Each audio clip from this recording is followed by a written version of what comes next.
নমস্কাৰ education live YouTube চেনেলটোলৈ আপোনালোকক সকলোকে স্বাগতম জনাইছোঁ। আজি মই অসমৰ সাধাৰণ জ্ঞানৰ প্ৰশ্ন উত্তৰ কেইটামান আপোনালোকলৈ লৈ আহিছোঁ। আহকচোন চাওঁ। অসমৰ প্ৰাচীন নাম কি আছিল? উত্তৰ প্ৰাগজ্যোতিষপুৰ। অসমৰ মুঠ মাটিকালি কিমান? ৭৮,৪৩৮ বৰ্গ কিলোমিটাৰ। বৰ্তমান অসমৰ মুঠ জিলা কেইখন? উত্তৰ ৩৫খন। অসমৰ জাতীয় সংগীত কোনটো? উত্তৰ অ মোৰ আপোনাৰ দেশ। বৰ্তমান অসমৰ মুখ্যমন্ত্ৰীগৰাকীৰ নাম কি? উত্তৰটো হ'ব ডক্টৰ হিমন্ত বিশ্ব শৰ্মা। অসমৰ জাতীয় পক্ষী কি? উত্তৰ দেওহাঁহ।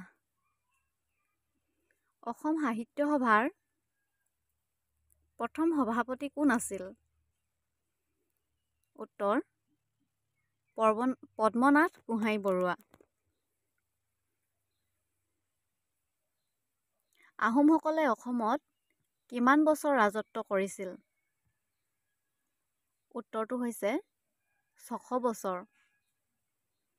আহোমসকল অসমলৈ কিমান খ্ৰীষ্টাব্দত আহিছিল? উত্তৰটো হৈছে ১২২৮ খ্ৰীষ্টাব্দত। বৰ্তমান অসমৰ ৰাজধানীখনৰ নাম কি? উত্তৰ দিছপুৰ। বৰ্তমান অসমৰ মুঠ ৰাষ্ট্ৰীয় উদ্যান কেইখন আছে? উত্তৰ ৭খন। অসমৰ কোন ঠাইত কাঁহৰ বাচন তৈয়াৰ কৰা হয়? উত্তৰ সৰ্থেবাৰীত।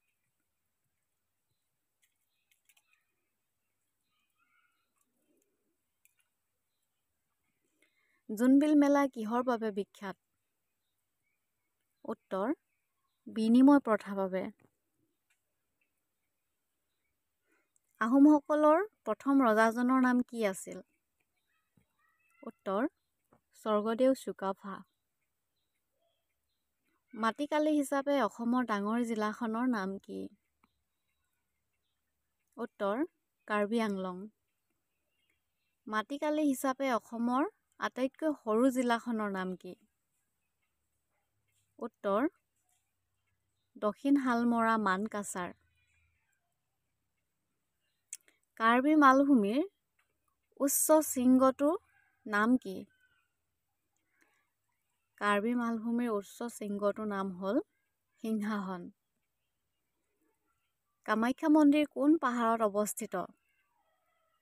উত্তৰ নীলাচল পাহাৰত। ডিগবৈ তেল শোধনাগাৰ কিমান চনত স্থাপন কৰা হৈছিল বা স্থাপিত হৈছিল? উত্তৰ ১৯০১ চনত। অসমৰ প্ৰধান নদীখনৰ নাম কি? ব্ৰহ্মপুত্ৰ। অনুগ্ৰহ কৰি মোৰ চেনেলটো ছাবস্ক্ৰাইব কৰি দিব। ধন্যবাদ।